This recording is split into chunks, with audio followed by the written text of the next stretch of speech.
Ada dua jenis pembangunan infrastruktur. Pertama adalah infrastruktur statis dan yang kedua adalah infrastruktur dinamis.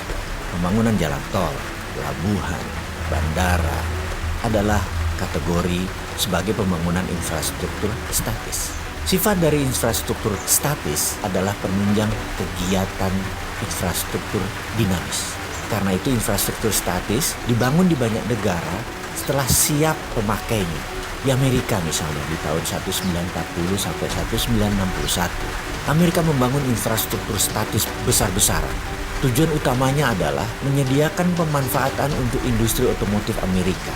Mereka membangun jalan lebih dari 25.000 km.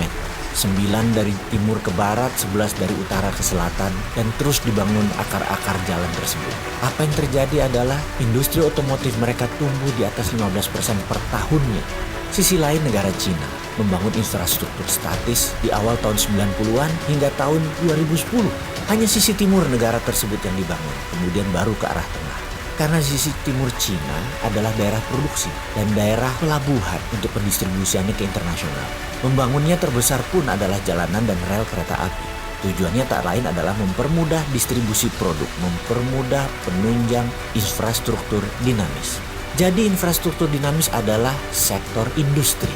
Seperti Amerika membangun industri hulu penyediaan bahan baku, menyediakan untuk pabrik-pabrik otomotif mereka, pabrik pengolahan biji besi, steel foundries, kemudian juga produksi perminyakan mereka, gasolin untuk bahan bakar mobil tadi. Industri pangan, itu semua dikatakan sebagai infrastruktur dinamis karena tujuan disebut dinamis adalah bergerak mengikuti kebutuhan pasar. Seperti juga sisi lain Cina. Cina membuat peraturan mendukung infrastruktur dinamis dengan peraturan yang super bebas. Cina boleh meniru, melakukan imitating. Cina di tahun 90-an, 2000 masih dikatakan sebagai imitating country, negara peniru. Sekarang Cina disebut innovating country, negara pencipta. Kita semua tahu kata-kata bijak dari Pini Sepuh kita yang mengatakan Allah bisa karena biasa. Jadi setelah biasa meniru, mereka sekarang mengerti apa yang terbaik dan setelah itu menciptakan produksi baru yang kreatif dan inovatif.